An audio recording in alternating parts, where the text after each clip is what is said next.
일제강점기에 강제 동원돼 피해를 입은 근로정신대 할머니들에 대해서 사법부가 68년 만에 피해 보상을 받을 수 있는 길을 열어줬습니다. 취재기자 연결해서 내용 알아보겠습니다. 이인배 기자. 네, 광주입니다. 네, 오늘 광주지방법원에서 근로정신대 할머니들이 승소 판결을 받았는데요. 먼저 판결 내용부터 좀 정리를 해볼까요?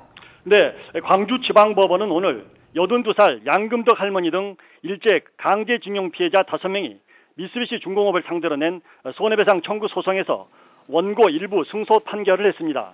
재판부는 양 할머니 등 피해 당사자 4명에게 한 사람에 1억 5천만 원씩, 또 숨진 아내와 여동생을 대신해 소송을 낸 유족 1명에게는 8천만 원 등 모두 6억 8천만 원의 위자료를 미쓰비시 중공업이 배상하도록 했습니다. 재판부는 이번 소송 원고들은 만 13세, 14세 여성으로 당시 일본이 비준 등록한 죄악에도 강제 노동이 절대 금지된 대상이었고 노동기간도 1년 5개월인 점을 고려했다고 배상의 결정 이유를 밝혔습니다.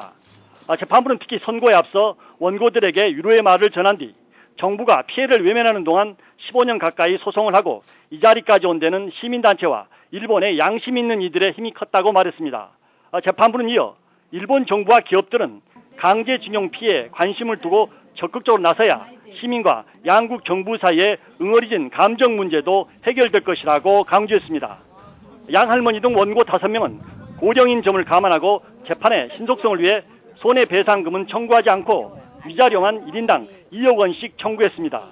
양 할머니 등은 일제강점기인 지난 1944년 5월 일본에 가면 중학교를 보내주고 돈도 많이 벌게 해준다는 일본 헌병과 일본 교장의 말에 속아 미쓰비시 중공업에 강제 징용됐습니다. 네, 그런데 근로정신대 할머니들이 이 같은 승소 판결을 받는데 무려 14년이란 긴 세월이 걸렸다면서요? 네, 그렇습니다. 근로정신대 할머니들이 미쓰비시 중공업을 상대로 한일 양국 법원에서 힘겨운 소송을 벌인 지 14년 만에야 국내 법원에서 오늘 승소 판결을 받았는데요.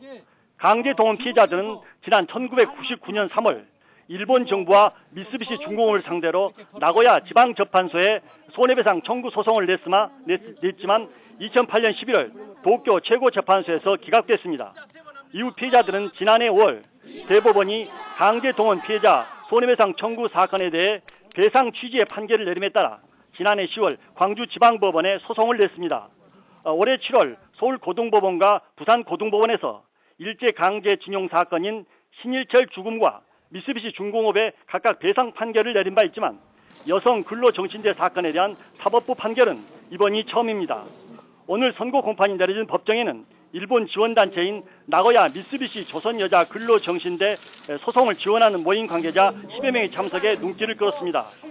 이번 소송을 이끌어온 근로정신대 할머니와 함께하는 시민 모임은 재판 직후 기자회견을 열어 이번 판결을 겸허히 받아들이지 않고 다시 피할 곳을 찾는다면 더 큰 범죄 행위라며 헌법을 고치지 않는 한 대한민국에서 이제 일제 전범 기업의 안락처는 더 이상 없다고 강조했습니다.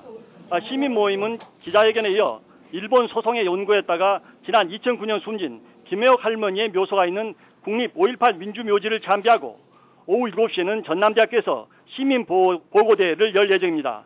지금까지 광주에서 YTN 이인배입니다.